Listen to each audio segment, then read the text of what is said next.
Sa iyo kaibigan, ito pong muli si William, ang iyong kaibigan na may kapansanan. Paano ba ang magmahal? Palagi bang masasaktan? Kung ito ang tanong mo kaibigan, ito rin ang aking tanong kay Papa P at kay Sarah G. Pag-usapan natin ngayon, ano ba ang dahilan kung bakit kakibat ng pagmamahal ang sakit?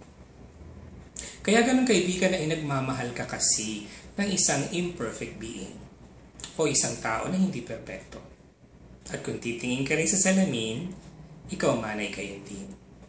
Sa pagkakaunawa na may mga differences ang bawat isang tao at lahat ng tayo ay tinatawag na work in progress, matututo nating maunawaan na talagang bahagi ng buhay at pagmamahal ang minsan masaktan. Ang minsan hindi magkaroon ng pagkakaunawaan or sadly minsan maging ng paghihiwalay.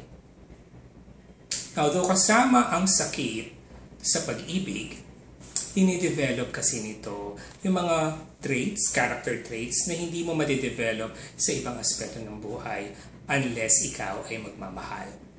Gaya ng pangunawa, gaya ng pagsasakripisyo, gaya ng pag-ibig na walang pasubali, katulad ng pagmamahal ni Kristo sa atin. It's called unconditional love. Siyempre sa umpisa talaga magmamahal tayo with a selfish reason, pero habang tumatagal, habang tayo ay natututo sa ating mga pagkakamali or even sa mga failed relationships, natututo tayo maging better version of ourselves when it comes to love. Now, love brings out the best in you.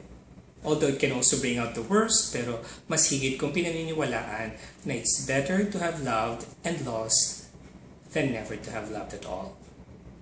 Kasi kaibigan, ang option nito or ang flip side ng hindi mo pagmamahal para maprotektahan ang puso mo at hindi ka na masaktan, ay ilagay mo ito sa isang kahon, ipasok mo sa freezer o sa ilalim ng lupa, at protektado hindi na siya kailanman masasaktan muli.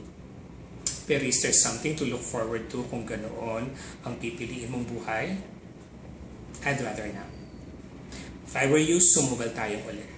Kahit alam ko minsan nakakadala, masakit ng umibig, masakit ng masawi, at maloko or mabaliwala. Kapag humupa ng lahat ng sakit at galit, pilitin mo, isugal mo ulit na umibig ka muli. Ngayon, iiwanan kita ng napakagandang mensahe galing kay Maya Angelou.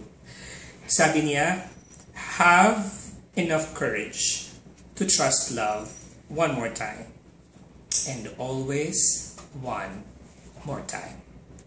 Hanggang sa muli kaibigan.